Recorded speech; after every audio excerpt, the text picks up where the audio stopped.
everyone, what's happening? It's 11:06 a.m. Eastern Standard Time here on this Friday, October the 9th, 2020. My name's Dave McRae, coming to you live from the VoiceMann Studios in Toronto, Canada. Woo! I want to know what some of your favorite horror movies of all time are. If you're watching after the fact, comment below and let me know. If you're watching live, chime in the chat room and let me know what your favorite horror movie is of all time. And let me know why. Why? Can you quantify it beyond anything that's just pedestrian, predictable, mundane, routine? Can you be original with your thoughts and your feelings? Let me know. It is episode 112 of McRae Live. It's hard to believe we're up to 112 episodes today, which is amazing, by the way. I am just stunned that we are up to that many episodes, which is just wild. Just want to make sure I have something up here. Okay, I think that should. Yeah, I think we're good there. So yeah, I want to know what some of your favorite Halloween. Hopefully not. Your favorite horror movies are. That's what I want to know, folks. That's what I want to know. And it doesn't really matter at the end of the day, you know, what they are, but I want to know what they are and whether, you know, and why. That's the most important thing. Why? Can you actually put an original thought into it beyond, I just like all the kills? It's like, well, maybe that's why it's your favorite horror movie. Maybe it is. But I'm asking you to think a little harder. I'm asking you to, you know, tap into that fleshy organ. A brain's an organ, right? Yeah, I think it is. Organ that's encased in your skull, and think about it a little more, you know, a little more deeply. You guys know my favorite horror movie of all time is the original Halloween from 1978, and you know why. I don't need to go into why. If you followed me for any length of time, you know why. I have literally hundreds of videos on my channel diving into, I don't necessarily, they're not all geared towards the why it's my favorite horror movie, but I've talked so in depth about the original Halloween and the symbolism and the layers and the meaning and the overall, you know, original intent and this and that and this and that, this and that. You can put your feet up, grab some popcorn, and just sift through my videography on this channel, and you'll know why it's my favorite horror movie of all time. However, I do like other horror movies, and I have, you know, if I was to make a top 20 or a top 10 list or even a top 5 or whatever, there are others on my list as well, and some you may not even be thinking of. Now, on this channel, I tend to talk a lot, of course, about, you know, the big three: Friday the 13th, A Nightmare on Elm Street, Halloween, mostly Halloween. We try to keep it, you know, fairly pedestrian, I guess, on the channel, you know, predictable in some ways in terms of the nature for which we discuss things here, in terms of the films. But there are other films that I would like to talk about as well from time to time, and I just haven't really dove into them yet, and I really should. I really should. Let me just take a swig of the old vodka. Ooh, The Exorcist. Ooh. One of my favorite horror movies of all time right there, ladies and gentlemen. The Exorcist. Your mother sucks cocks in hell. Does she really? Wow. Holy shit. I mean, that's a double whammy right there. Not only not only is she saying that your mother sucks cocks, but she does it in hell. Oh, it's like getting T-boned by a car, and as you're flying down the road, you get impaled by a dump truck coming the other way. It's like a double whammy. or it's like in hockey, right? Where you get a body check, you get hit, and as you're falling to the ice, you get hit again. I mean, it's just the way it is. The Exorcist is one of my favorite horror movies of all time. Do you guys say horror or do you guys say horror? Horror. Guess it depends on where you are. Horror, horror. Some people just say horror movies. I really like horror movies. No. It's horror. Horror movies is a whole other thing there, folks. Certainly, yes, The Exorcist is one of my favorite horror movies of all time. The original Black Christmas from 1974, no surprise. Obviously, we got It's Me, Billy coming down the pipe.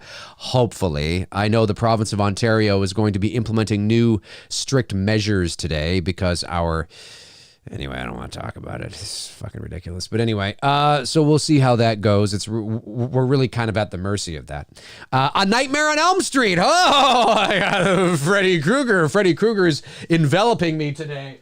Let's get the old glove on here. I took out the glove just to get ready. Ooh, I like the way that sounds. You like that? Yeah, just like that.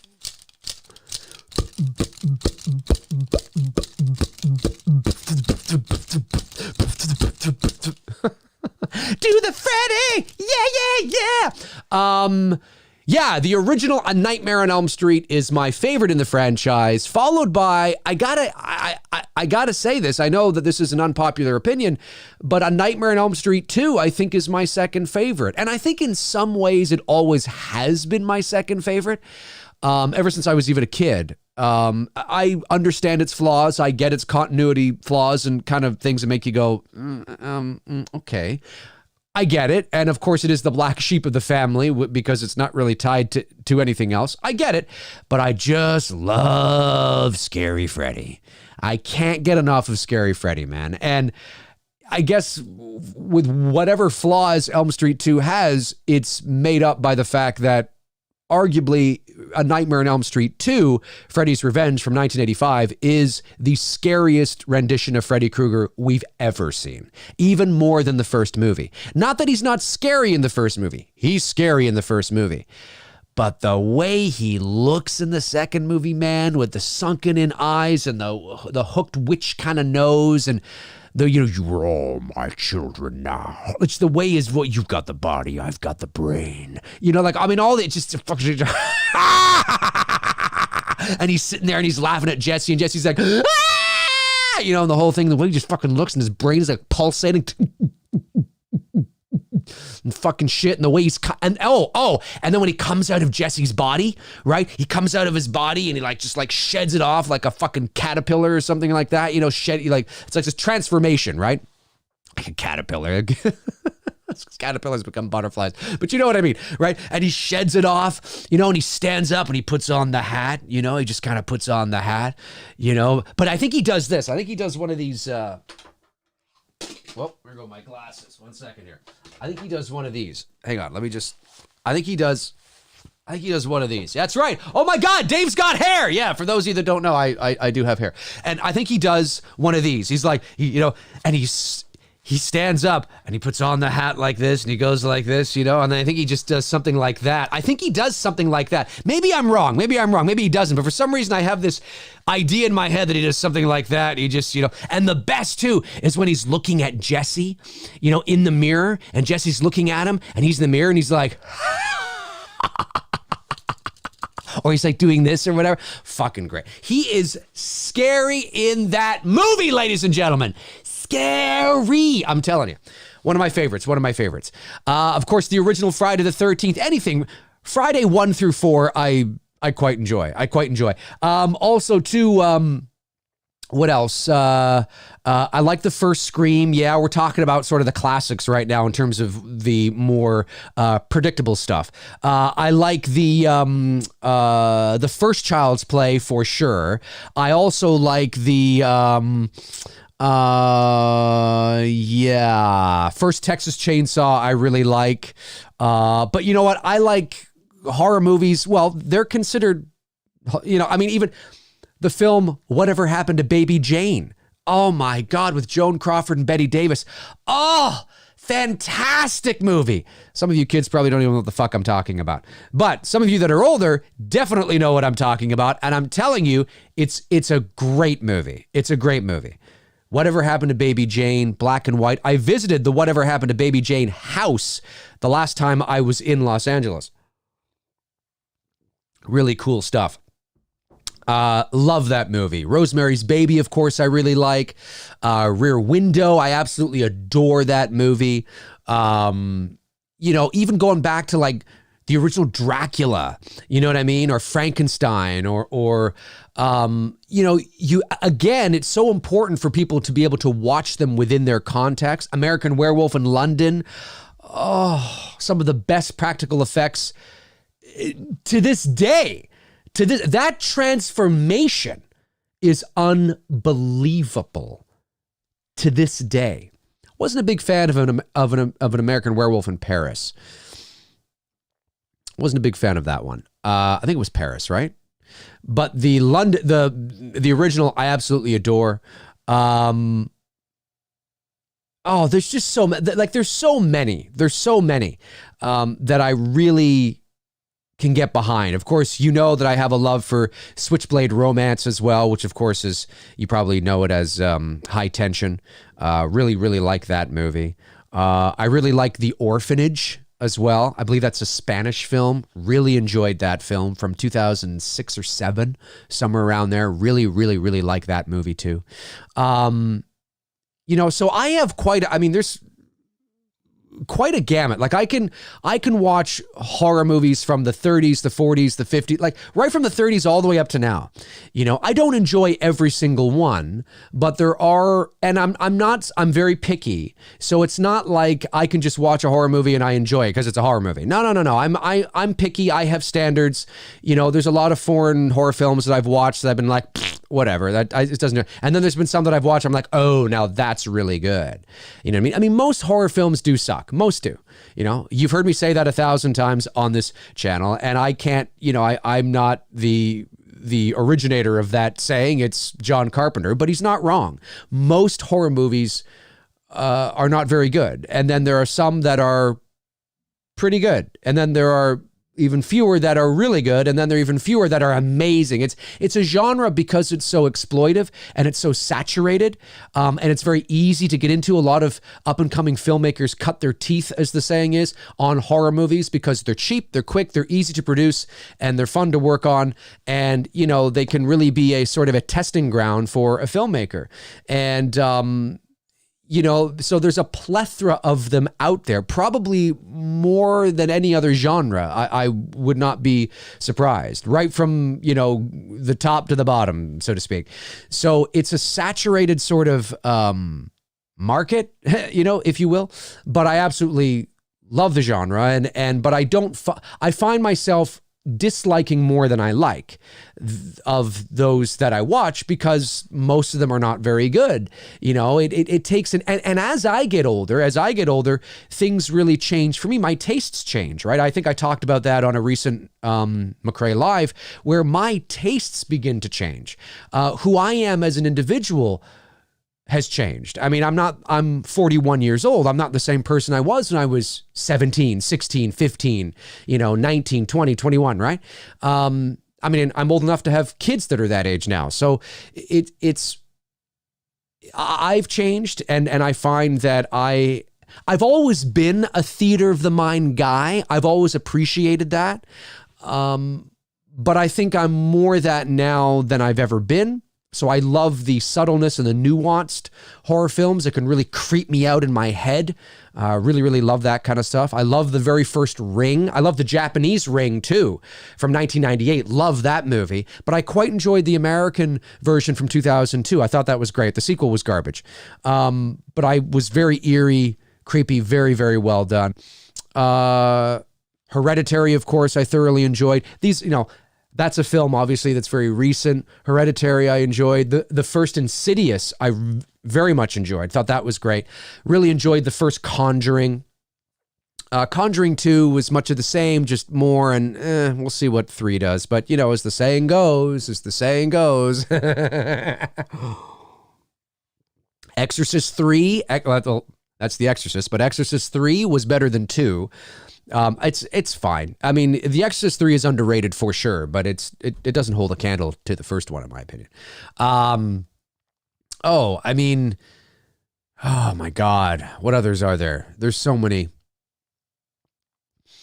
I actually didn't mind the, anyway, I've been talking a lot here. Let's see what you guys are saying. I want to see what you guys are saying, what some of your favorite movies are, horror movies, that is. And I want you guys to ask, and if you have any questions whatsoever, it's a Friday Q&A. We're talking horror movies. What are some of your favorite horror movies of all time? Now, as I said at the top of the show, really think about this. Like, really think about it. Don't just, say it. Don't just say names of horror movies that you enjoy. What is your favorite horror movie of all time and why? Really think about it. Challenge yourself to think about it. I like the kills. Everybody likes fucking kills. I mean, come on, think about it. Challenge yourself here.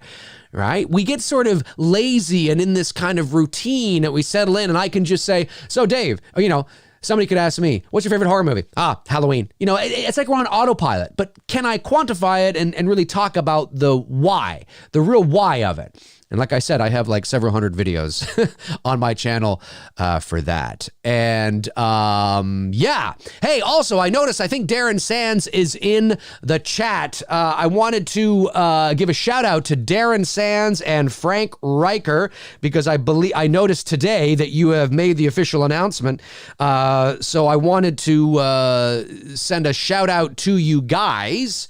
Of course, Frank Riker and Darren Sands are two of my moderators here on the channel, and they themselves have started a horror podcast called The Slaughtered Lamb, ladies and gentlemen, The Slaughtered Lamb. And I believe this is the link to their... do you have a link yet? Do you have a link? Maybe you don't have a link. Maybe you don't have a link yet to it. I'm not sure. Or maybe, at least I'm thinking it's announced now. At least that's what I'm thinking. Hopefully I didn't just blow it. But I think I'm allowed to say it, because as far as I know, I think I am, but maybe I wasn't. Maybe I just blew it. Who knows? Sorry if I did, guys. My apologies.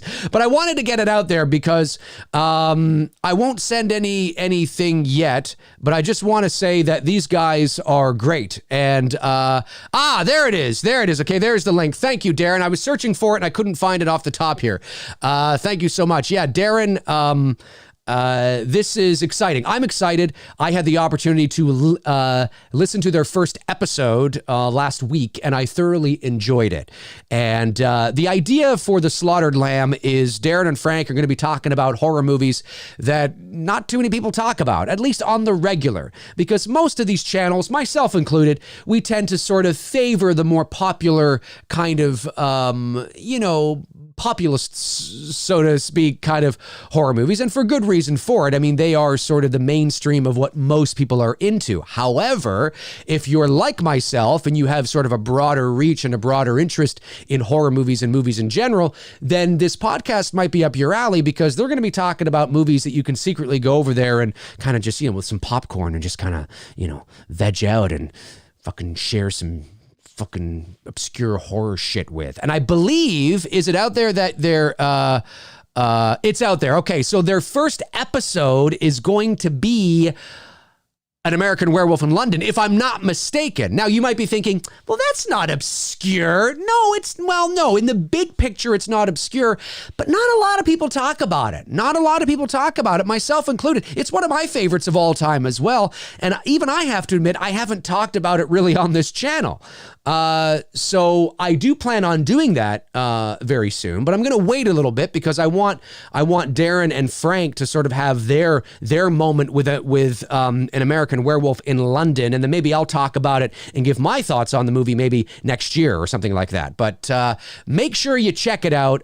These guys are it really, really fun to listen to. Both Frank and Darren have great senses of humors, in case you haven't noticed, in the chat, if you've been following me for quite some time, and I thoroughly enjoyed listening to it. So again, their podcast is called The Slaughtered Lamb. And is it out there now, Darren, in terms of the date, or is the date... when does the first one drop? Your first episode drop? And will this be on YouTube or just, I know it's just audio, but will it be on YouTube as well? Or will it just be on Spotify, iTunes? Where are you guys looking? I think you told me, but I forget now. Just send me a little quick kind of blurb there, and we'll see what's going on. We'll see what Darren has to say. And folks, remember, let me know your favorite horror movies. You have any questions, we'll answer. Hey, Ray's Peace sends in a $2.99 super chat and says, Willy Wonka and the Chocolate Factory. Well, from a certain point of view, that definitely is very horror-esque. I will say that. Darren says, first episode a week today. It will be on all regular podcast services. Okay, there you go. So on all regular podcast services, it will be on. And the first episode of The Slaughtered Lamb drops 1 week today, ladies and gentlemen. So that is Friday, October the 16th, 2020, the day that Halloween Kills was supposed to drop. Ooh, I see what you guys did there. And they'll be talking about the An American Werewolf in London. And like I said, I've had the opportunity to actually listen to the first episode. Aces, my men, aces. Love you guys. Absolutely. I wish you guys the best of luck, and I cannot wait to hear more about it. Amazing. Cody Buchanan says, sends in a $5 super chat and says, Child's Play. It was my first horror movie I watched when I was a kid. Ever since then, I've fallen in love with horror. Then Halloween, because Myers is the man. So there you go. His favorite horror movie of all time is the first Child's Play. That is definitely my favorite Child's Play movie. I like the second one, but I think my favorite is the first Child's Play, for sure. For sure. I'm putting the Freddy glove back on. I mean, you cannot wear the Freddy glove when you have the Freddy sweater on. It's just not, you kind of feel it, and just that.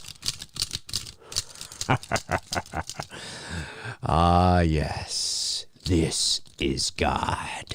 Cody May says, no Slender Man. No, Slender Man was awful. Sorry to say. Slender Man was I hadn't seen, I've never seen Slender Man, but I don't need to know that it's a pile of donkey shit. Oh, I see why he said that. Tabitha says, has anyone seen Slender Man? I have it on my DVR. Is it worth watching? You know what? I mean, you got to make up your mind, right? At the end of the day, just because I might think it's a big pile of donkey shit, others may not. So, including yourself. So it's always worth a shot. It's always worth a shot. You know what? I got to take this off because I can't work the controls here with the glove on. All right. Freddy It Up, folks. Oh my God. Dave has hair, ladies and gentlemen. Yes. I know it's hard to believe, but I do actually have a full head of hair. Isn't that amazing? All of you out there, I thought he was bald. No, once again, I'm not bald. I'm just a hat guy, and I like wearing hats. I always have been a hat guy. I don't wear them. I mean, I wear them on my show here, but I don't wear them like, to funerals or weddings or, out to a nice dinner or something like that. But if I'm just out and about 90% of the time, I'm wearing a hat, man. I'm wearing a hat. Oh, yeah. Daffy Duck and some Freddy. Oh, yeah. Daffy Duck and Freddy. Ooh, there we go. And I can hear myself and all the other cues that I need to hear while doing a live show. Josh McGrath says, my favorite horror movie of all time is Halloween. I truly believe it's a perfect slasher movie. Michael is the perfect villain. He's pure evil, and Laurie is the perfect victim. She's pure innocence. Well, there you go. Josh McGrath has spoken, ladies and gentlemen. Mike Johnson says, Halloween 2018 is my third favorite favorite behind Halloween 1978 and A Nightmare on Elm Street 1984. There you go. Chris Haim says, don't have to preach every single time you take off a hat, man. No, I do, Chris. I do. I do, because just, Chris, start a YouTube channel, put yourself out there, and you too shall have to preach every single time you do something. But Dave, I don't understand what's going on. Chris, shut up. Anyway, busting your balls, Chris. Relax. Let me see here. Dominic Zaffrey, I think, says Phantasm is an underrated friggin' classic. The first Phantasm, yes, Phantasm is great. Now that's a movie I haven't seen in a little bit, but Phantasm is good. Phantasm is good. I agree. The Gate. Ooh, M Still 54 says The Gate is a classic. Yes, The Gate. Haven't seen that in a while. What are some of your favorite older horror movies? I know that my demographic tends to be a bit on the younger side. When I say younger, and I'm not saying that I'm old, but the vast majority of people who watch me are between the ages of 24 and 34, according to my analytics. And then next in line is 34 to 50, I think, or something like that. So what are some of your older horror? Of course, depending on your age, The Gate might be ancient to you. I have no idea. But for me, like I said, Rosemary's Baby, Rope, which isn't really horror per se, but, the first Psycho, but that seems like a cop-out. Rear Window, Whatever Happened to Baby Jane. All About Eve isn't a horror movie. It's a drama, but just the psychological manipulation in that movie can be horror to a degree, I guess. I really enjoy All About Eve, but again, it's not really a horror movie per se. Touch of Evil is really good. Oh yeah, Orson Welles, Janet Leigh, really liked Touch of Evil a lot. Chinatown, again, not a horror movie per se, but there's some things in there that are interesting. Even Sunset Boulevard. Sunset Boulevard, again, not a horror movie in the traditional sense, but just watching, this, yeah, it's not a, again, horror evolved. The 70s really changed horror. Back in the 50s and the 60s, a traditional horror movie would have been, pure horror would have been like Frankenstein, Wolfman, Dracula, that kind of thing, right? And then you had more nuanced horror where it's more of the themes and the subject matter of the films were, were horror per se. Those are some of my favorite older horror, again, folks, horror films. Really like them a lot, actually. And there's been a lot, I saw Sunset Boulevard. And again, it's not a horror movie per se. It's just a fantastic movie. I saw Sunset Boulevard for the first time earlier this year. I couldn't believe I hadn't seen it. Amazing fucking movie. Amazing movie. Great stuff. So yeah, I'd like to know sort of maybe what some of your favorite older films are as well. Real Reveal says, have you seen Wolf starring Jack Nicholson? Yes. Not in a long time though, Real. I remember liking it. Darren said, yeah, The Omen 76 is a creepy watch. I agree. I don't think it holds a candle to The Exorcist. And certainly it was sort of riding the coattails of The Exorcist 3 years earlier. But The Omen, the first Omen, yeah, is creepy. It's downright creepy. Even the first Amityville Horror from 1979 is creepy. I mean, a lot of these movies are dated now, but it's creepy. It's creepy. It's got a creepy aspect to it. There's some genuinely creepy moments in that first movie from 79. Justin Simonson sends in a $5 super chat. Thank you, Justin. Says, Halloween was the first horror movie I watched when I was 6 years old. I remember watching it on the big projector TV and Michael's breathing scared me. There you go, folks. Justin Simonson. I think you sent in the same super chat twice, my man. Maybe it didn't go through the first time. You may be right. Jim Dorsey says, do you consider Jaws a horror movie? From a certain point of view, it is a horror movie, but it's more of a, the litmus test for me, if you're old enough to remember, which most of you are, is what section of the video store would you find Jaws in? Now, you wouldn't find it in the comedy section. You wouldn't find it in the drama section. You'd find it in the horror section. So that's sort of the litmus test is like, okay, so it's like those who say that, or Lethal Weapon's a comedy. No, it's not a comedy. It's an action movie. It's got comedic moments. It's got comedic undertones, but if I walked into a video store in 1998 to rent Lethal Weapon, I would find it in the action section. That's where I'd find it. It's an action movie. You know what I mean? It's like action movies don't have to be just pure action with a straight face every 10 seconds. No, they can have comedy in it. You can have a comedy action, but it's an action movie, right? Pure comedy are things like, Planes, Trains, and Automobiles, Uncle Buck, Vacation, Father of the Bride, you know what I mean?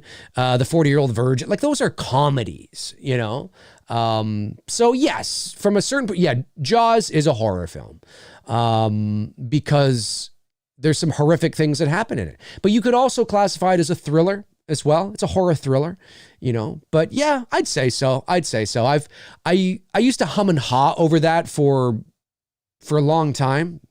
And I've sort of come around to the idea of it. Yeah, no, it is at the end of the day. At the end of the day, it is. Yeah. Let me see here. We got Cody Buchanan. I got that one. I want to make sure I'm not missing anything. Where's the live portal thing here? Oh, where is the live portal thing? There we go. Justin Simonson. Yes, Child's Play. Okay. I got that. Oh, The Exorcist. Yeah, The Shining. Yeah, The Shining. One of the greatest psychological horror films of all time. Love The Shining. One of my favorites of all time. 100%. 100%. Let me see here. Mega Dope Kid says, Dave, have you seen Mandy? I have not seen Mandy yet. Not seen Mandy. Evil Alex says, Pet Sematary was my first horror film, and The Thing is my favorite for the effects, paranoia, story, the music, and atmosphere. The Thing is terrific. And I've said this many times on this channel, and I will say it again here, that the reason why the ending of The Thing is so great is because it's ambiguous, but it works so well because you're left not knowing who's infected. And if you really think about the ending to that movie, it leaves these two characters paranoid of each other. They will probably, I know they're thinking about doing a sequel and all that kind of shit, or, remake and all. I know there could be more to tell, but it's such an amazing ending because the probability, it then comes down to the probability that, let me try that again. It then comes down to the idea that they more than likely killed each other, or somebody killed somebody because of that paranoia. Yeah, he looks fine. I seem fine, but we can't really trust each other. We don't know. Is he infected? Is he not infected? Am I infected? I don't feel I am, but he doesn't know that. He doesn't feel he is, but I don't know that. We both could be infected, or we both could not be infected. And I truly believe that paranoia would drive one of them to kill each other first.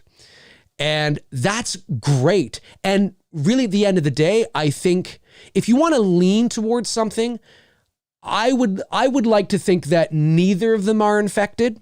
I think that's neither of them are, but one of them will end up killing the other one because of that paranoia. And that's fantastic. That's great. We don't need to see it.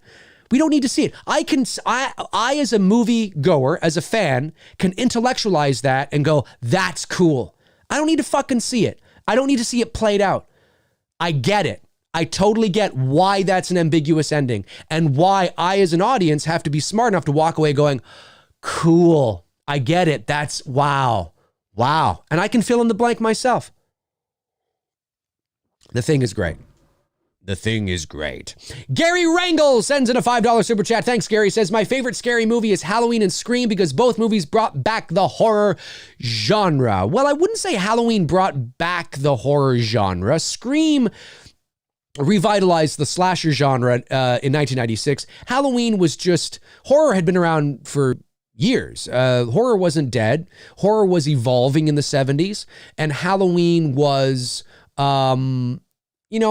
Halloween is often touted as the first slasher movie, which it's not. It's often touted as the movie that kicked off the slasher subgenre, which that I think we can say. So I think to your point, to That's more what it is, right? It didn't really bring horror back. It just sort of kicked off a new wave of horror. But before Halloween, you had Texas Chainsaw Massacre. That's a slasher. You had Black Christmas. That's a slasher. Both tame, actually, films as well. Even the first Texas doesn't have really any blood in it. There's really not a lot of gore in the first Texas Chainsaw Massacre, despite the fact that it's called the Texas Chainsaw. I mean, you'd think it'd be this, but there really isn't. And Halloween, the same thing. But Halloween, because it was so successful, the reason why Halloween really gets the credit it gets is, yes, it's a good movie. It is 100%. Absolutely. Right. With its music and its nuance and all that. It's great. But if Halloween had not been nearly as successful as it was, becoming the highest grossing independent movie in motion picture history up until the Blair Witch Project, horror film at least, I don't know if it would have gotten the recognition it gets. Certainly its success really helped that. And then Sean S. Cunningham and others saw, oh my goodness, we can make $300,000 movies and make $50 million, which obviously never ended up happening for either of those. But certainly you can, that was the idea. That was the idea. And to a point, they were correct. Friday the 13th was very successful. The first Elm Street was very successful. Yeah, it did kick off this horror subgenre called slasher. For sure. Matthew Arnold sends in a $4.99 super chat. Thank you, Matthew. Excuse me. Says, are you and Tony ever going to do Silence of the Lambs on Two Dudes and Some Bullshit? Probably the greatest psychological thriller ever made. I disagree on that. I think it's great, but I don't think it's the greatest. Maybe we will. I'll have to talk to Tony. That's one that Tony and I haven't really talked in depth about. We'll have to kind of discuss that and figure out what we want to do. For those of you that may not know, Two Dudes and Some Bullshit is on a bit of a hiatus over the next couple of weeks. This Monday night, Tony is traveling back from Carolina. He's going to a wedding out there. So he's going to be on the road, and I'm sure the last thing he wants to do is jump on and do a show after all that driving. And then the following Monday, October 19th, myself and Bruce and our camera crew are heading up to the location for where we'll be shooting It's Me, Billy, which is about a 4.5 hour drive away. And then, so that means it's 4.5 hour drive there, 4.5 hour drive back. So we have to sort of, and then we're going to spend some time up there. It's an all day event, and we won't be back in time to do Two Dudes and Some Bullshit that night. So there is no Two Dudes and Some Bullshit until probably October 26th. But it's possible Tony and I might be able to slip in a show prior to that, but I can't promise anything. But I'll have to talk to him about it. Joanna from Canada sends in a $10 super chat. Thank you so much, Joanna. Says, I love Black Christmas 1974. You and me both. I love the slow burn, the camera angles, and that it is all happening during Christmas time. The Christmas music makes it chilling. Hashtag it's me, Billy. Hashtag it's me, Donut. For those of you that don't know what Joanna is talking about, just watch my McRae live episode from yesterday and you will be filled in no problem. Robert Thidoff says, Dave, what do you think of the original Stepfather from 1987 starring Terry O'Quinn? To me, it had both slasher and psychological thriller moments. I don't know if I've seen that. I know the movie you're talking about, but I don't know if I've seen it, Robert. I have to double check. I'm not sure if I've seen it. I do know the movie you're talking about, though. Cody Snyder says, love it, Duke, but Woodhead is my favorite segment. You guys are talking amongst each other. I love that.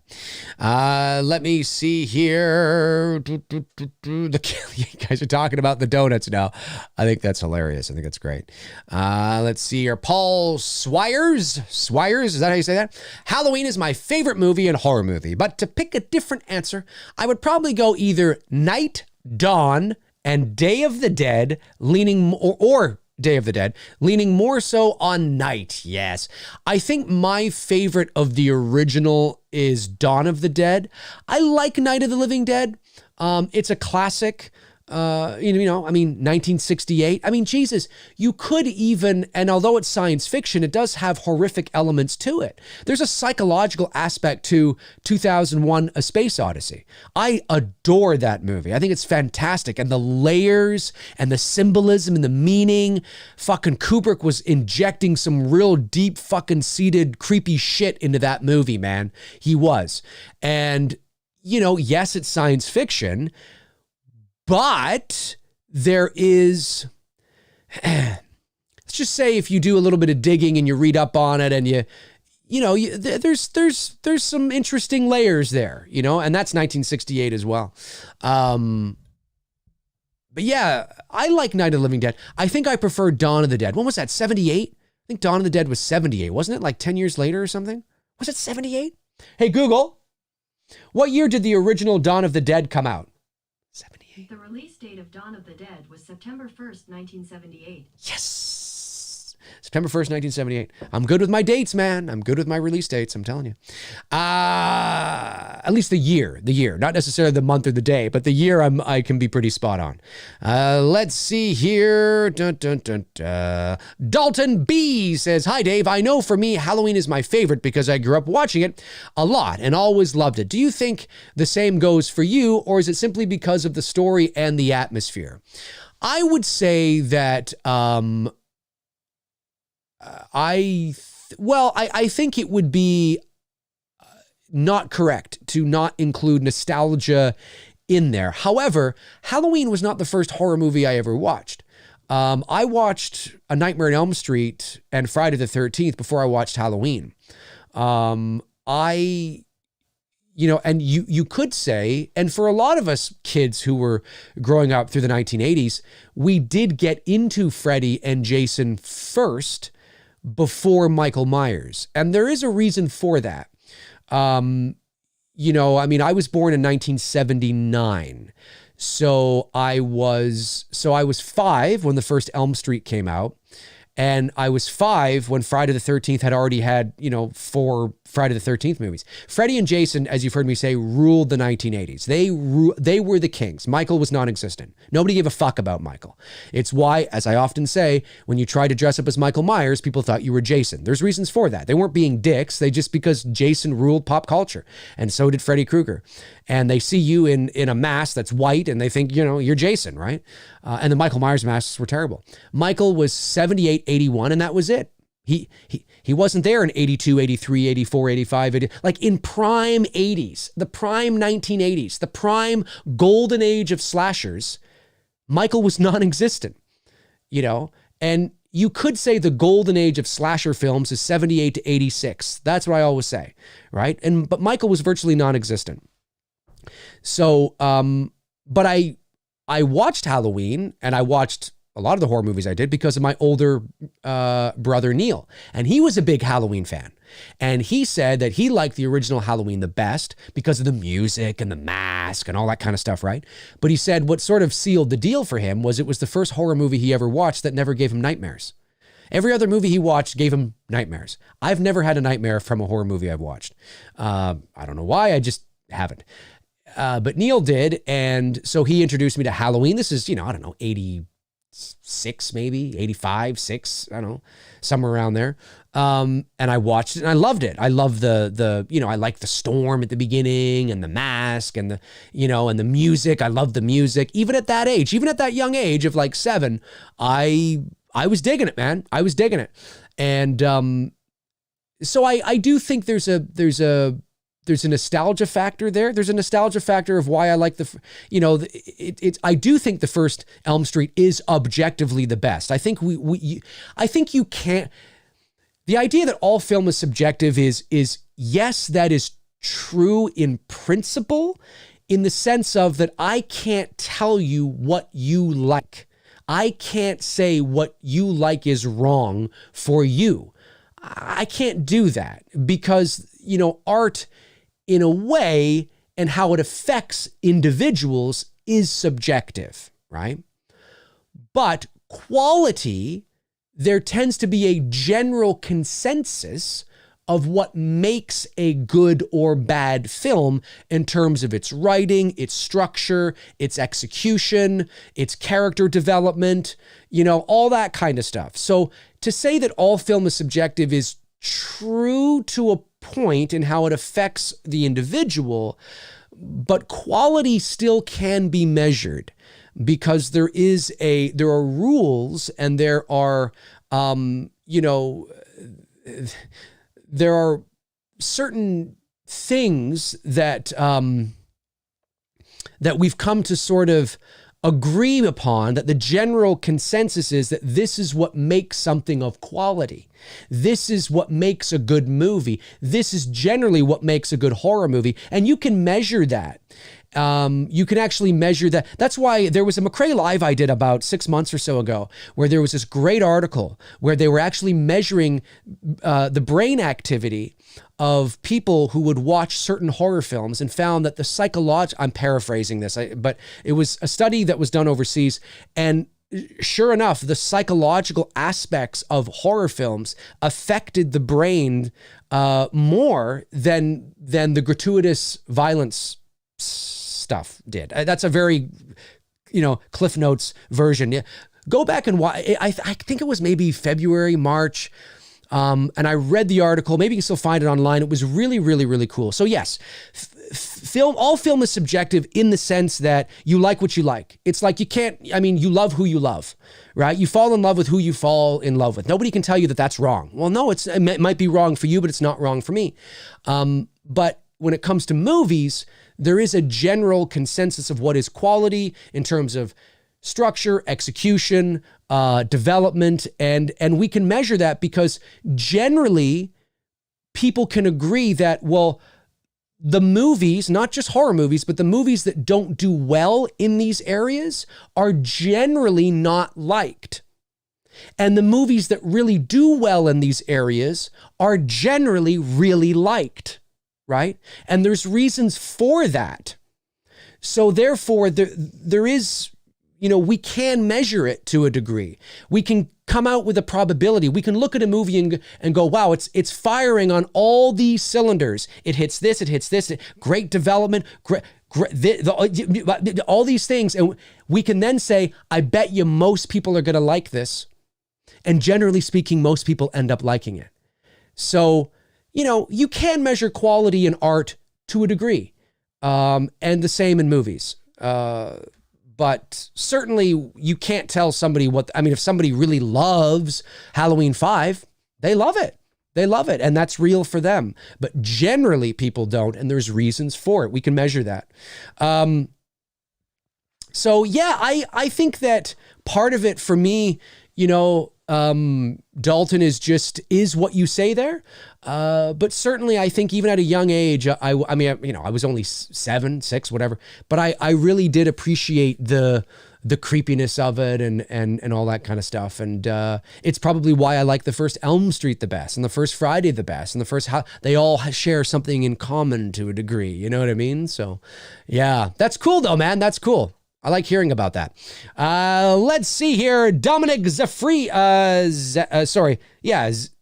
Zaffrey, maybe. $5 super chat. Thanks, buddy. Top picks for me. Jeepers Creepers. That's a good one. First one. Halloween 78. The Sixth Sense. Ooh. I'm one of those guys that think The Sixth Sense is a little overrated. Ooh, a little overrated. I know what you're thinking. I know you're thinking that. What? I don't think it's a bad movie. But I just think it's a little overrated in my opinion. And Eyes Wide Shut. Eyes Wide Shut's a good psychological film. I saw that in the theater back in 1999 when it came out. And that was fun. I went with a bunch of friends. And of course, when it gets to the nudity, we're all like, oh, well. Pick one and I'll deliver below. Pick one and I'll deliver below. Oh, I see. You mean you're going to tell me why you like it? All right. I don't know. Let's go with The Sixth Sense. Tell me why you like The Sixth Sense. Let's see. Spitz sends in a £1.99 super chat. Says Frey 2007 2007 takes inspiration from Halloween. Never seen Frayed, but I will have to check it out, my man. Have to check it out. Jordan Stevenson says, Dave, you think that the original intent of Jason Voorhees was a guy who was straddling that line between being human and supernatural, like MM, or was he completely supernatural? Well, here's the thing with Jason. As we know, Sean S. Cunningham had no desire to continue the Friday the 13th franchise after part 1. The idea of Jason coming out of the lake at the end was not to set up a sequel. It was just to kind of have a scare moment. You know, you think everything's calm. There's a false sense of security. And there's just this moment that's really, you know, oh my God, right? And it's left ambiguous, like, wow, did that actually happen? Was that just a dream? Was she dreaming that? Was she already rescued by the... Because if it actually happened, the cops who were on the shoreline there of the lake, she's not, I mean, the lake's not that big. They can see her. If some body had come out of the water and grabbed her on the canoe and pulled her under, the cops who were standing outside of their police car now, you know, who are going like this to her, would have fucking seen that, right? Wouldn't they have seen that? And there's no acknowledgement of it. However, there's that final shot as the camera pans down and you see the water and you see what looks like air bubbles, maybe? Or is it just bugs hitting the top of the water, creating those little ripple? I don't know. Creepy, right? Creepy. Well, here's the thing. The fact that you make a Friday the 13th Part 2 with Jason, although there's no explanation to where he's been and what he's been doing, the fact that he is alive kind of makes me think there's a supernatural, that he's got to be supernatural. But he doesn't go full zombie supernatural until Friday the 13th Part 6, when he's, you know, the lightning essentially revives him from his... excuse me. Yeah, that's part 6. So I think he is more literally supernatural than Michael Myers. Michael became literally supernatural by part 4 and 5 and 6, although not quite as far as Jason. Still not quite as far as Jason, but he was, for all intents and purposes. I mean, you can't. Yeah. So I'll say yeah. I think Jason is literally supernatural, but to the degree of which we see that supernatural side to him varies. Because in part 2, he could just be a guy. Like, there's nothing he does he's just a guy in part 2. He was just a guy. In part 3, he's a little more supernatural. It looks like he's been working out with Goldberg to get his fucking traps huge, you know? And then part 4, of course, you know, but it's really not till 6 when he's full on like zombie, you know what I mean? Full on zombie or whatever. That's how I see it. Let's see. Dominic Zaffrey, thank you, buddy, says, oh no, I already read that. I read that.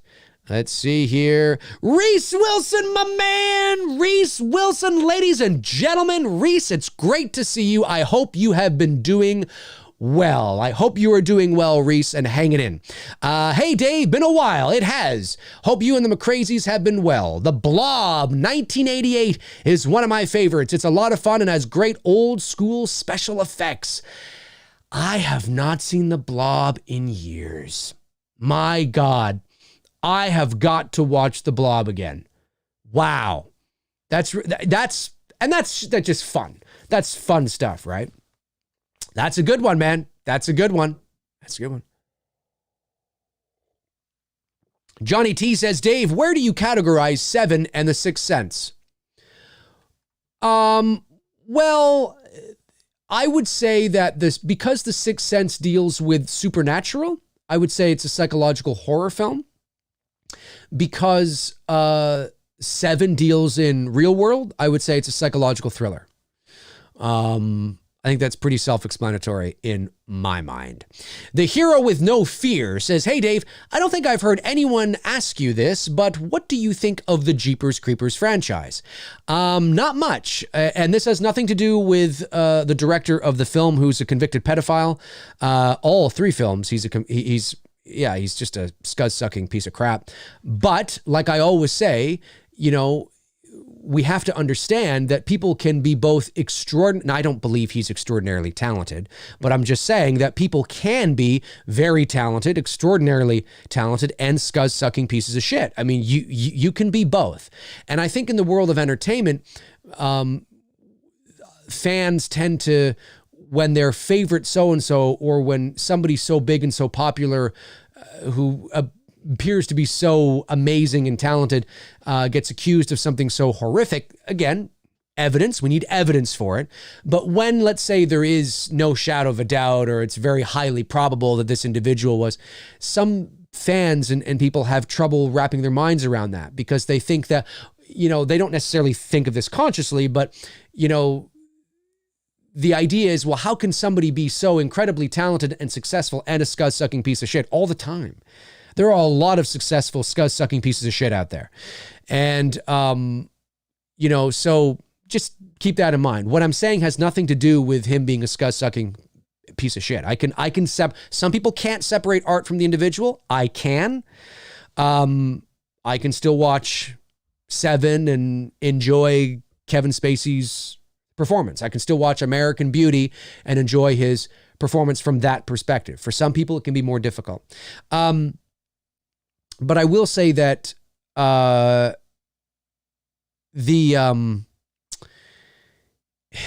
it's like I'm just trying to think.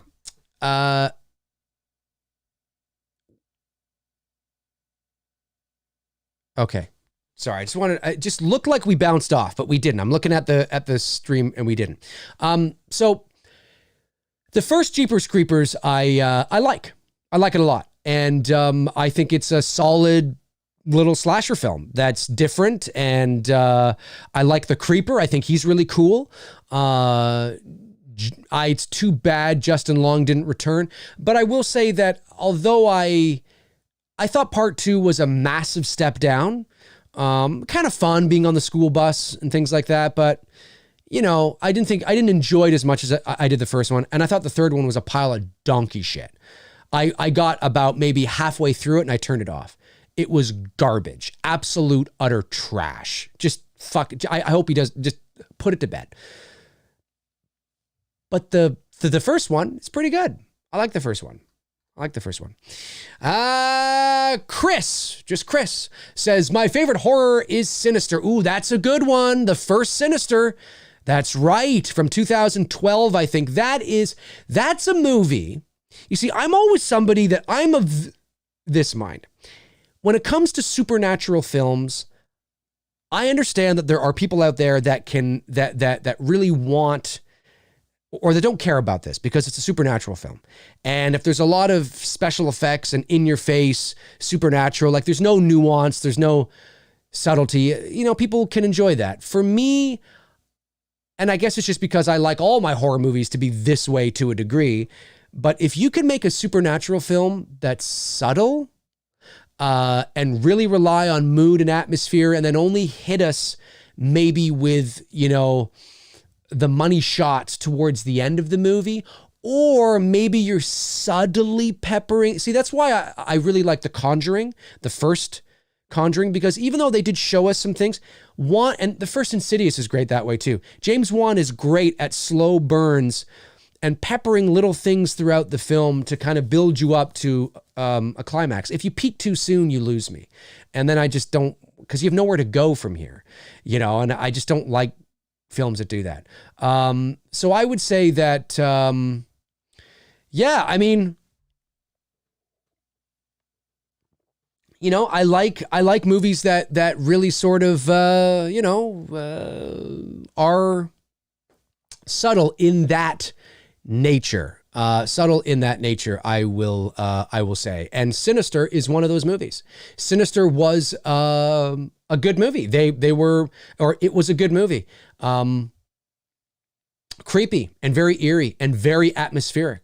I really enjoyed that film a lot. Actually, I really enjoyed that film a lot. Darren Sand says, can we put that quote on the poster, Tabitha? Oh, what did Tabitha say? Tabitha says, I think the same thing about Jason Goes to Hell, Dave. Donkey shit for sure. Jason Goes to Hell is a gigantic pile of garbage. I just don't understand. It's just a pile of donkey shit is right. Super chat from Mustic Review. Mustic Reviews, maybe? Mustic? Could be Mustic Music. I guess that's $2 Australian dollar, $2 super chat. I just got The Wicker Man, 1974. Is it good? Yeah, I enjoyed it. It's an acquired taste. I think Christopher Lee is great in it, but I think you have to temper your expectations. It's very much like Midsummer. In the sense of that it's a cult kind of thing, and it's not a slasher movie. So it's more psychological, but it's 1970s psychological. So just temper your expectations, go in, sit down, let the chips fall where they may. Don't think you're going to, I thought it was okay. It's not one of my favorites, but I thought it was okay. It's worth a watch. It's worth a watch because it's a 70s horror kind of classic, right? So Jeremy says, Dave, what's your favorite jump scare in a horror movie? Mine is from the blood test scene in The Thing. My favorite jump scare in a horror movie. That's a good one because I'm not usually a fan of jump scares. So I would say my favorite jump scare in a horror movie. That's a good question. I would say that...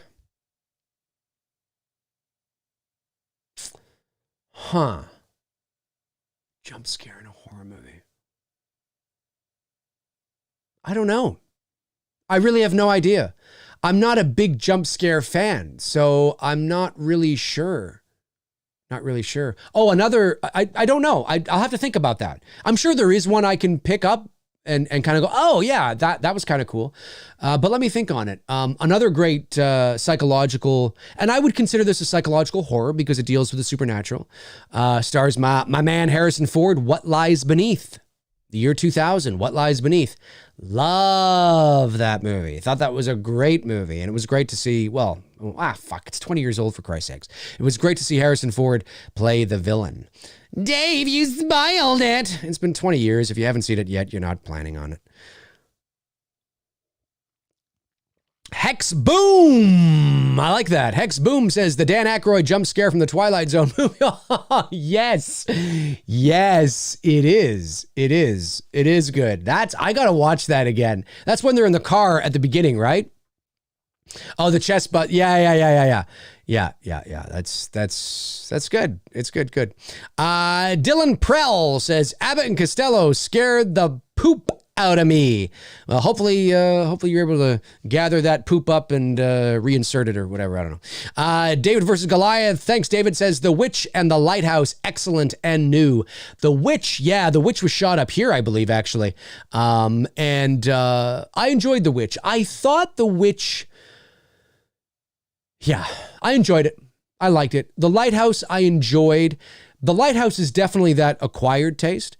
But I enjoyed The Lighthouse. I thought it was good. Chris Baber sends a super chat, says Texas Chainsaw 1974 is in my top 3 with Exorcist and Halloween. Amazing. Ooh, my top 3. Oh my goodness. My top 3. I'm trying to think what my top 3 would be. I mean, one's Halloween, but the other 2, I don't know, man. Oh, I don't know. Maybe Black Christmas and The Exorcist, but then it's like, but is it the first Elm Street and Rosemary's Baby? Or is it like, I don't know, man. I can be indecisive sometimes. I mean, I can be decisive when I need to be, but sometimes it's tough, man. Sometimes it's tough. It can be tough. Let me see here. Ooh, yeah. Evil Alex goes hard into the paint with a good one. Stir of Echoes and the Others. Yes, The Others. The Others is one of my favorite psychological horror movies of all time. Seriously, The Others from 2001 with Nicole Kidman. That is a movie that I saw twice in the movie theater when it came out. Saw it with my mom, and then I went and saw it with Bruce back in the day. And I think that's a great film. I think it's I actually think it's underrated because I think there are people that have either not seen it or have seen it and been like, oh yeah.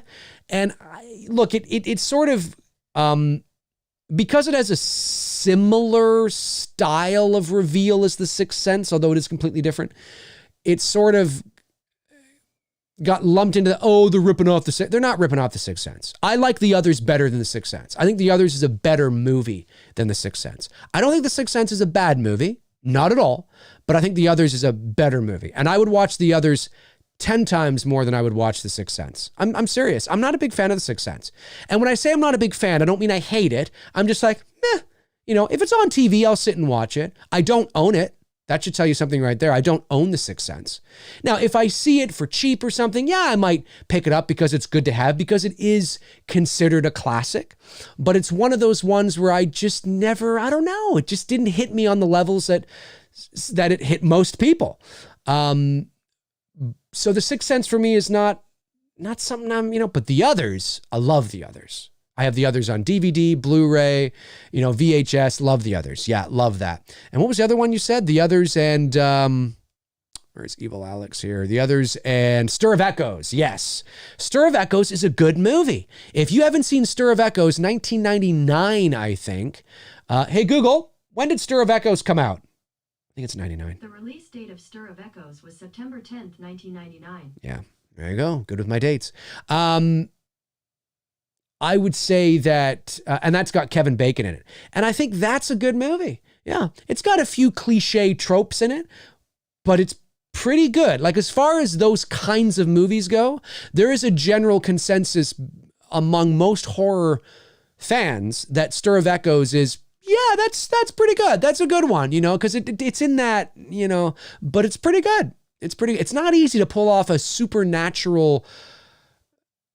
And Stir of Echoes is more pedestrian than The Others. Like, The Others was brilliant, and was more nuanced and subtle, and whereas Stir of Echoes is a little more kind of mainstream in its approach and in its execution. It would appeal to more people. It would appeal to more of the masses than, say, The Others would. But as far as a traditional kind of tropey, linear sort of kind of horror movie from that era, it's one of the better ones. No doubt about it. No doubt about it. For sure. For sure. Let me see here. David vs. Goliath sends another super chat, says, Dave, you need to watch Dr. Sleep. So good. I will eventually watch Dr. Sleep. Don't worry. I will eventually watch it. I just picked up Jaws on 4K, by the way. Love the packaging. I'm telling you, I'm going to miss when physical media is all gone. And there is no physical media anymore. I'm really going to miss it. I am a physical media guy. I always will be a physical media guy. I love being able to, I love this is not a word, but I love the tangibility of the tangibleness of physical media. I love being able to buy something, open it up, smell it feels like I've really purchased something. When I buy something digitally, yes, I have it, but I don't. And maybe, again, I'm 41. So for you out there who are maybe in your late teens or early 20s, you've grown up in this era. So it's really all you know. But for those of us that are a bit older and that can remember a time when there was no internet and that's all you had to do, you really, today I feel like, and I know I sound like an old fart, but I really feel like I've bought something. I feel it's tangible. I've got it. My money was well spent. I gave the money and I got something back, and I can feel it and I can look at it and I can turn the pages and I can smell the box and I can hear the disc pop out of the thing and I can put it, and it just feels like it's mine. I own it. Having a library of digital media is fine. And obviously that's the way it's going to go. And I either got to get on board or I'm going to be left behind. But I got to admit, I'm a physical media guy, and I loved buying Jaws and taking it out and looking at the booklet and stuff. I'm like, yeah, I feel like I fucking bought it. Yeah. Anyway. Jeff Harris sends in a $4.99 super chat. Thank you, Jeff. Says oh yes, of course. Damn, you're going hard in the paint. Invasion of the Body Snatchers is a good one. It's also cool. The ending of that film inspired the H3 ending. I'm telling you right now, man. Invasion of the Body Snatchers, which is a remake, by the way, but it's one of the best remakes of all time. 1978, Donald Sutherland, Jeff Goldblum, Leonard Nimoy. It is one of the best horror remakes of all time and one of the greatest standalone horror films of all time, period. I love Invasion of the Body Snatchers, and that ending is great. It is one of my favorites of all time. I love that movie. If you guys have not seen the 1978 Invasion of the Body Snatchers, you love old school 70s horror, you are doing yourself a disservice. I'm telling you. Thank you, Jeff Harris, for bringing that up. It's amazing. It's awesome. David versus Goliath, $1.99. Thanks, buddy. Sometimes dead is better. Better. Not better. Sometimes dead is better. Better. Butter. Sometimes dead is butter. It's butter. It's butter? No, it's butter. Pet Cemetery, 89. Yeah, that's a good one. Yep, I agree. That's a good one. I like that one. For sure. It's one of the better Stephen King adaptations with horror. Because there's a lot of fucking duds out there too. Let me see here. Let me scroll back here. What do we got?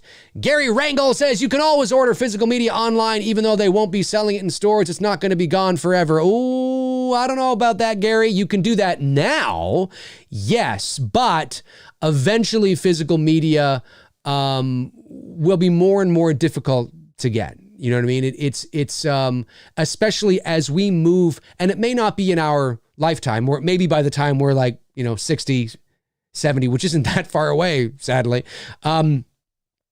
Physical media will not, even if you can't get it in the stores, it will be extremely difficult to get online because it's cheaper and it wouldn't, the manufacturing costs of physical media. Now, you might be able to get older physical media, like people selling their old stuff on eBay and things like that. Yes, but in terms of new stuff, studios will not be producing new movies, releasing their new content on physical media forever. It's going to go, man. It's only a matter of time, I'm telling you. It's only a matter of time. There's reasons why you're seeing, the decline that we are. And the uptick, and it's already dropped huge from just 5 years ago. So yeah, no, somebody will always be selling something. So you may be able to get it, used, somewhat new or even brand new. But the studios will eventually not be producing physical media. Because the goal, it's like cash, right? Cash is going to go away. Eventually there will be no cash. We hardly use cash now. We're always tapping and chipping and, it's going to go away. No, it's going to go away. There will be a world will exist where cash will cease to exist. It's going to happen. It's not a matter of if, it's a matter of when. And the same with, because everything's going online, everything is going digital, including your entertainment. So, that doesn't mean that down the road, somebody may not produce something for nostalgic reasons or whatever, but no, there will be a day where you will not be able to get physical media. Again, I'm not saying it's today or tomorrow or even 5 years from now, but brand new physical media, it's not gonna last. I say, 4K is probably on the cusp of the end of that, because then the next after that is 8K, which doesn't, the human eye doesn't even see in 4K, let alone 8K. And you're just like, they're not going to keep 4K, 8K, 16K, 32K. It's not going to keep going like that. It'll eventually stop, and then you'll be able to get your 4K and 8K, but digitally. That's what they'll do. Or it'll become like the Oasis, where you have like VR shit and I'm telling you, man, it's going to happen. You maybe laugh, but it's going to happen. It's going to happen. It's going to happen. Hex boom! Companies are pushing people towards digital releases. Most movies tend to come out earlier on digital. Yep, that's right. And they're pushing you away from Blu-ray now as well. Because when I picked up Jaws, when I picked up Jaws on 4K, when you pick up Jaws on 4K, you also get the Blu-ray and digital copy as well. You don't just get the 4K, you get the Blu-ray and the digital copy. So they're pushing you away from just buying Blu-ray to buy 4K, because why not? You get the Blu-ray and the digital with it, right? And eventually they're slowly weeding people out, you know, and they'll be doing the same thing with 4K eventually. So, you know, it is what it is. It is what it is, but it's, you know, it's the reality. But there's nothing like physical media, man, you know? And yeah, is it because, I'm not old. There are people in the chat room who are older than me, but certainly it's because I'm 41 and we come from that era where we'd go to the store and we buy the movies or buy the CDs. I mean, I was very young in the 80s, but I remember going to the record store with my dad to buy, you know, 45s and things like that. And I remember playing the Footloose soundtrack on a fucking record and all that shit. And, you know, now people are buying vinyl again because it's hip and kind of new. But I wasn't necessarily going to the store myself to buy it because I was a little young, but I do remember, you know, in like 86, 87, 85, you know, as a young boy tagging along with my dad, looking at all the records, you know, things like that. You know, I mean, it's crazy. It's crazy how much the world has changed. Josh McGrath says, Dave, do you like Candyman? To me, personally, Candyman scares me more than Michael, Freddy, and Jason. He's a vengeful ghost with absolutely no care for any life, even going so far to castrate a child. I like the first Candyman. Now, are you talking about the character? I'm assuming you're talking about the character. I like the first Candyman. Wasn't a fan of anything after that. Yeah, I like the character. I don't like him as much as I like Freddy, Michael, or Jason, but I've always liked Candyman. Yeah, I like him over Leprechaun, and I like him. He's probably for me, he's on par with like Leatherface. I might like Leatherface a little more, but he's kind of there, maybe, or on par with a Chucky for me. Maybe something like that. Something like that. Let me see. What do we got here? Looking for people. Some newbies, some new fresh blood. The freshness of the blood. The blood pours down your face into the palm of my hand. I don't know what that's from.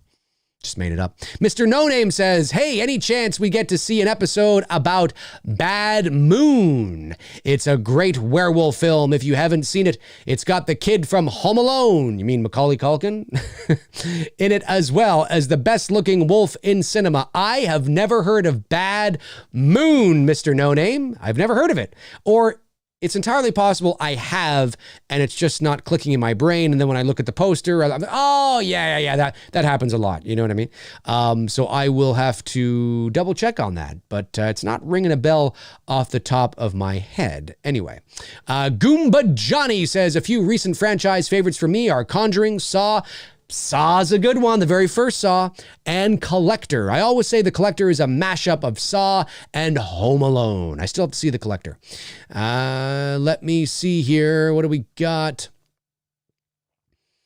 Darren Sand said, not only is Dave 5 feet tall, he's frugal. Darren, I'm not 5 feet tall. I told you, I'm 1'6". I'm 1'6". That's all I am.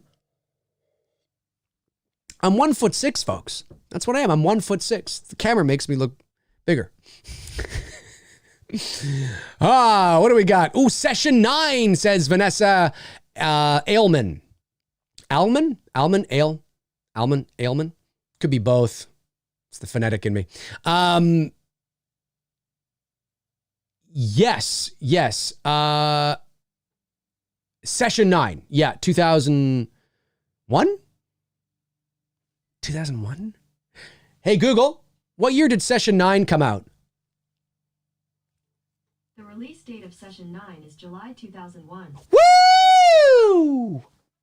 I'm on fire with my release dates.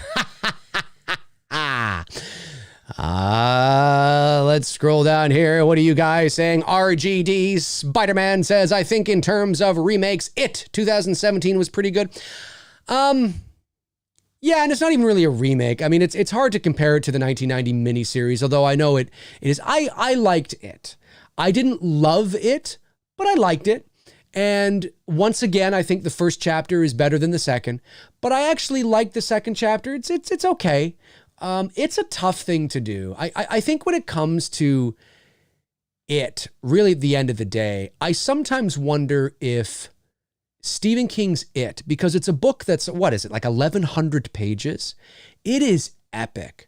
I often wonder if the right approach to it, as wonderful as it was to see some version of the story on the big screen, that's really cool.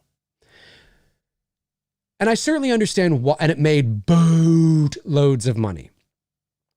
So I certainly understand why they chose to do that. But I often wonder if it wouldn't have been better to maybe make it a series. You know, now obviously it's a series that you wouldn't, because it's a predetermined story and you're not making it up as you go along, you would only, you would have an end date. There is an end game here. It's not going to go on for, 13 seasons. I mean, no streaming show does, but I think you know what I'm trying to say. But I wonder if it wouldn't have made a better series, because then you can really take your time with those characters. And like I always say, spend time working on those nuances and subtleties and building us up to something. And it's not that, I mean, listen, both movies were like, what, 2.5 hours long. So, I mean, between both movies, you got like nearly 5 hours there. But I don't know. I just sometimes wonder maybe if you would have drawn out, maybe just really kind of massaged it, worked it. If, It Chapter 1 was one season of like 10 episodes. So there's 10 hours there, and really just kind of, and then It Chapter 2 is, another 10 episodes. So it's another, and really kind of just dive into that book, I don't know. I mean, I don't think It 2017 is bad. I don't think it's bad at all. I enjoyed it. I do have sort of my first impression thoughts on my channel from way back then. And I like It Chapter 2. It was okay. I mean, certainly, but there are things about both movies that that are kind of, it's okay. You know what I mean? And obviously the 1990 miniseries is dated. I mean, it's dated, guys. It's 1990. I mean, there's people that are laughing at that now, right? And I get it. I understand it. If you're my age, I mean, you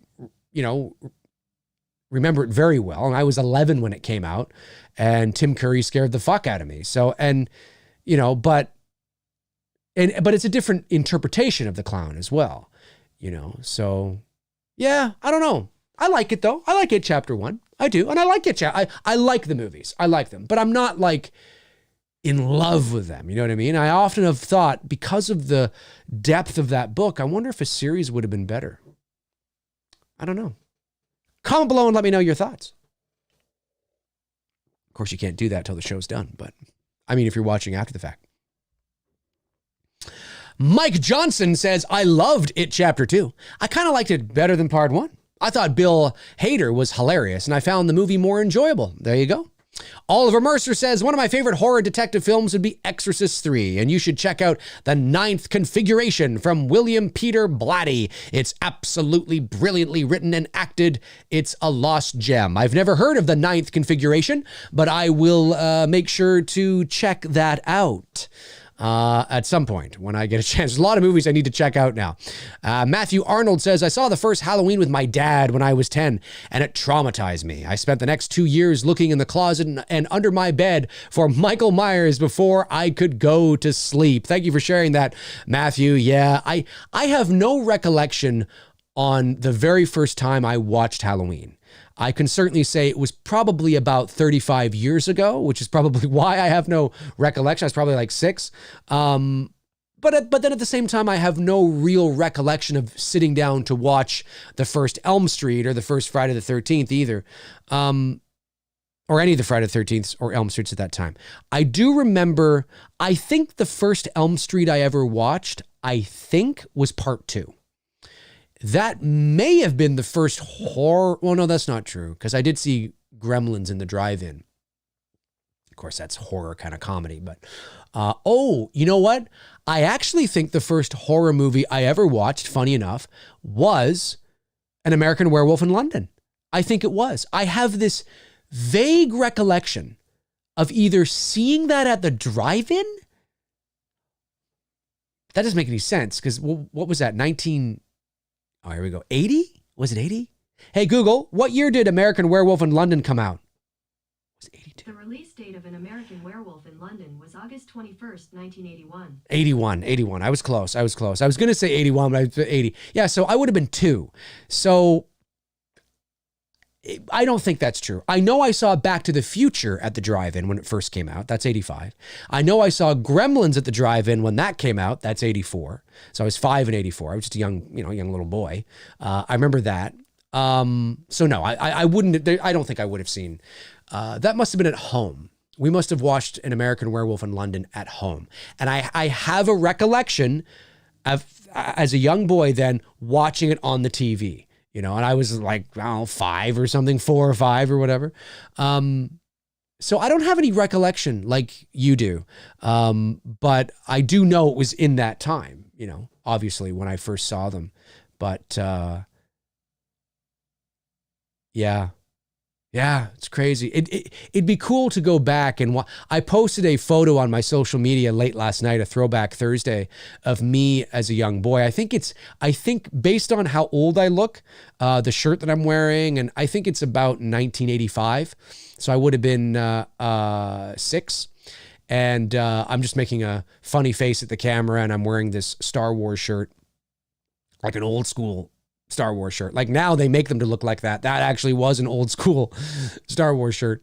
It might have been actually my brother's. It might have been a hand-me-down. I'm not sure. But yeah, I was looking at that photo and I thought how cool it would be to go back to that time and, just see yourself watching movies or kind of get a perspective on what you were like as a kid. Because I have no video. I have video of me when I moved in with my dad in the late 80s, early 90s. There's VHS of me somewhere as like a 12, 13-year-old boy. But I would really love to have seen myself as like a 5-year-old, 6-year-old, 7-year-old, 8-year-old. That would have been really cool. But nothing but photos, unfortunately. It wasn't very common to have a video camera in those days. And those who did, it was like thousands of dollars to have a video camera in the 80s. Kevin Boren says, hey, Dave, if Donald Pleasance lived longer could share a scene with Busta, could you imagine the hilarity? That would be fucking... I can't imagine the hilarity, but I'm starting to imagine the hilarity. A couple super chats came in. Shad sends in a super chat. Thank you, buddy. Says they should expand on what the death curse is and what it does in the Friday the 13th movies. Yeah, see, that's a movie where you could do that, right? You can have a curse. Well, I think in reality, what it means is that it's just... There's two ways to look at it, right? There's the literal interpretation where there actually is a death curse, like some sort of witchcraft kind of voodoo, dark magic, zombie fucking bullshit kind of thing, right? And then you can look at it from the other perspective, which I think is kind of what they were leaning towards in that first movie, which is just,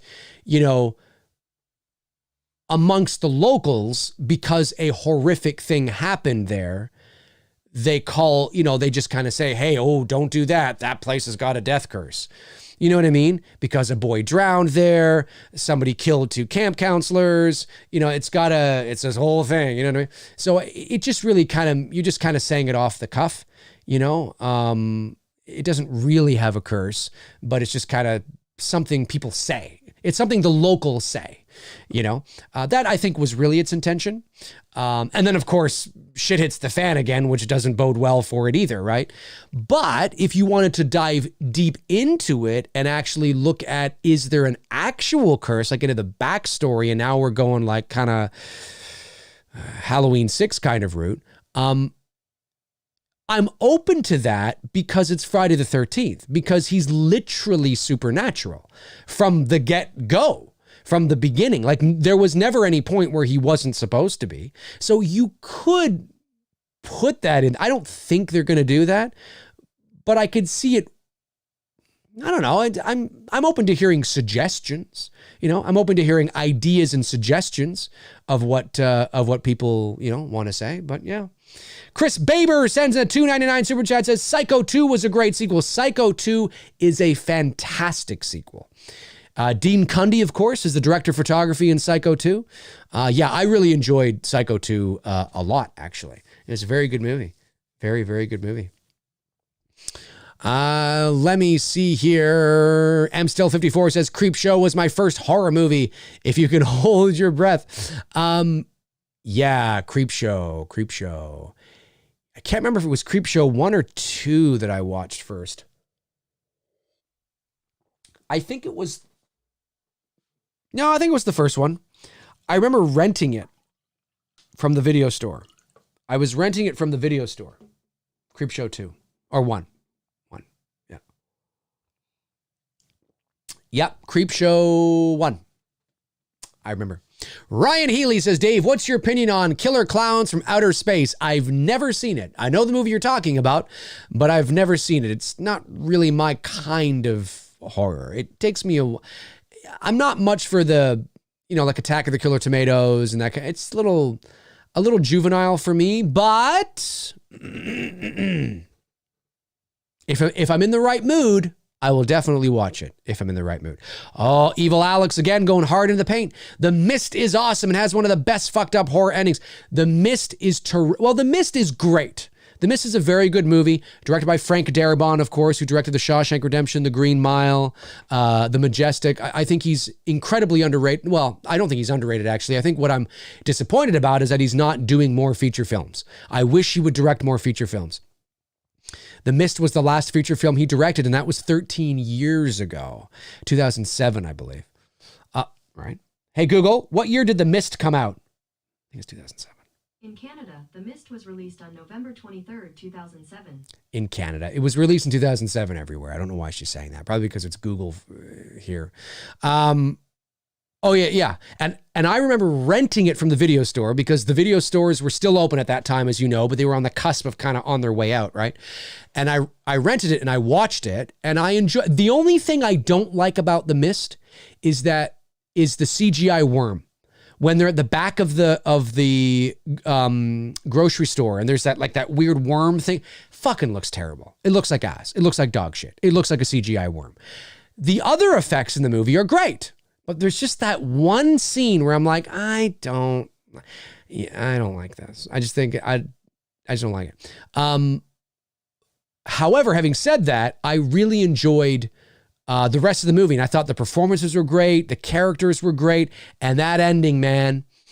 I can't remember a movie ever in my life where my mouth has literally hit the floor. Well, not literally, obviously. I was just talking about using that word, but my jaw dropped. It did with that ending. I was like, no way. They were so close. Oh my God. Think of how it's great. If you haven't seen The Mist, folks, you got to check out The Mist. Oh, a very generous super chat came in here from Jacob26 Film Guy. Thank you so much, Jacob, for that very generous super chat. I really appreciate it. Says, hey, Dave, love your channel. Been watching you since you started covering Halloween 2018. What are your top 5 favorite Alfred Hitchcock films? Mine are Rear Window, North by Northwest, Psycho, Vertigo, and The Birds. For me, most of what you said there, I would say that Psycho is definitely one. Rear Window is probably my favorite. Rope, I quite enjoyed Rope as well. North by Northwest, yeah. Wasn't it? The Birds is okay. The Birds is okay. I would say, what's the name of that one? Hang on.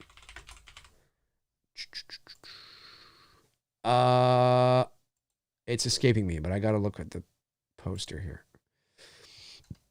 It's escaping me. What is the name? Why is it escaping me? Oh, wait, no, that's not it. Where are you?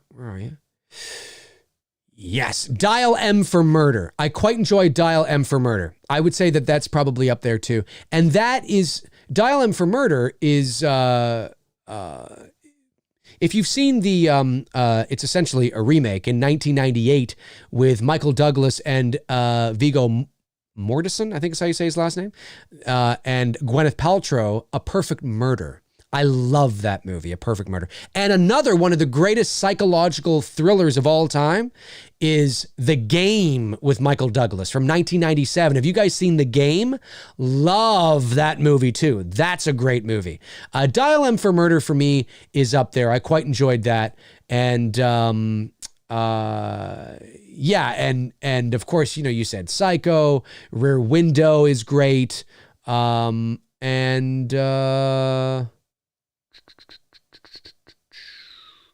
Rope. Yeah, Rope for me is a great one. I love Rope a lot, actually. It's got Jimmy Stewart. I think Jimmy Stewart was in a lot of Alfred Hitchcock movies. Good old Jimmy Stewart. Yeah, Strangers on a Train. That's a good one too.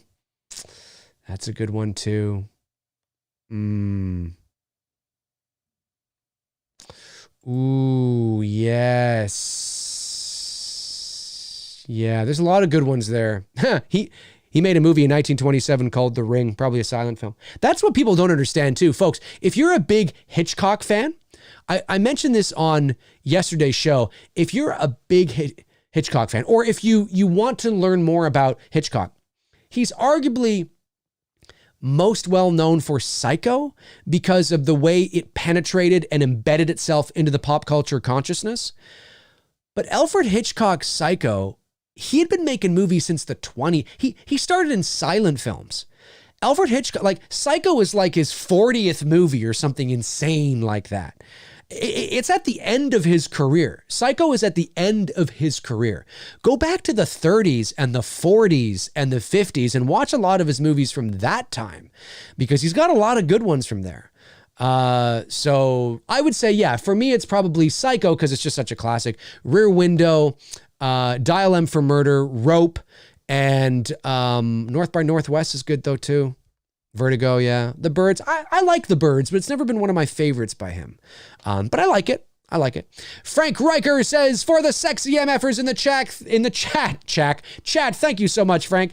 And Sergeant Goonie retracted his message. Oh, sorry about that, Sergeant, but thank you for the $2.99 super pound. Really appreciate it. Tommy Ricknell sends in 20 euros, I believe. I believe that's euros. As long as physical media is superior in terms of quality against digital content streaming, I don't see it going anywhere. Oh, believe me, it's going to go somewhere.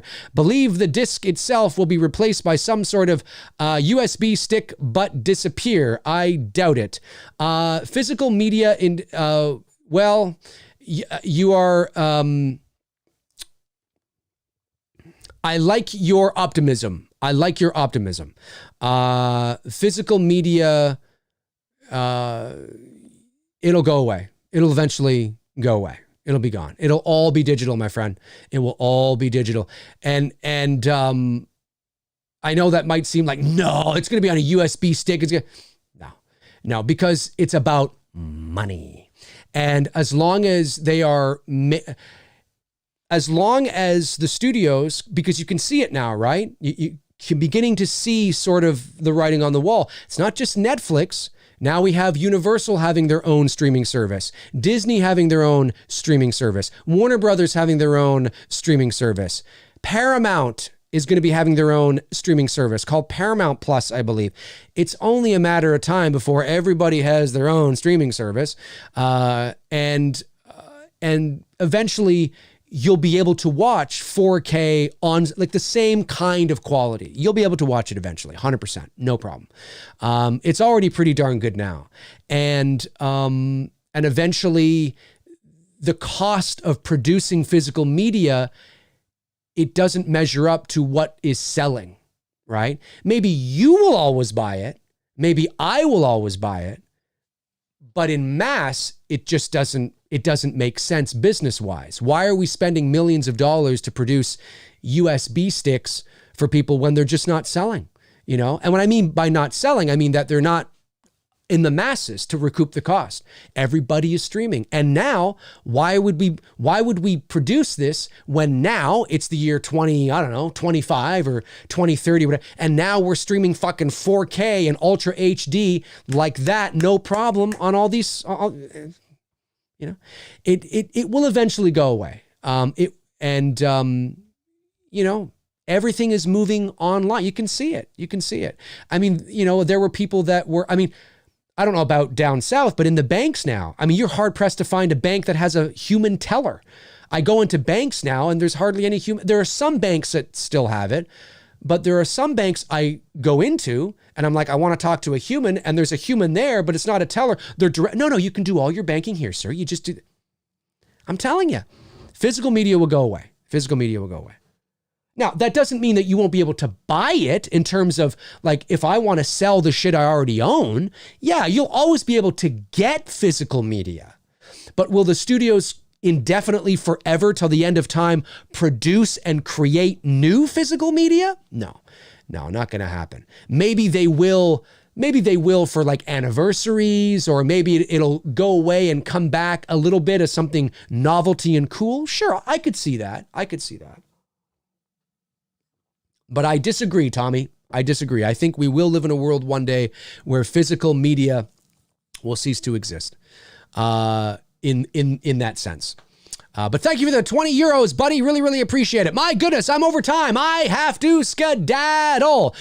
That's going to do it for me, folks. You guys are amazing. Thank you so much for tuning in to episode 112 of McRae Live and chatting about horror movies with me and sharing your thoughts and your favorite horror movies. I love talking to you guys about this stuff. Hey, if you're watching after the fact, comment below and let me know what are some of your favorite horror movies, or what is your favorite horror movie of all time, and tell me why.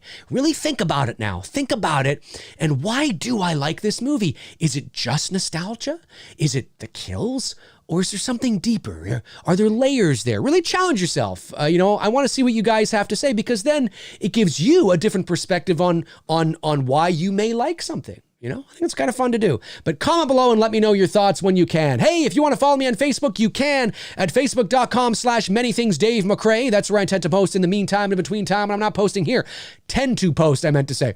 All my links are in the description. Check them out until your heart's content. And when your heart is content, check them out again.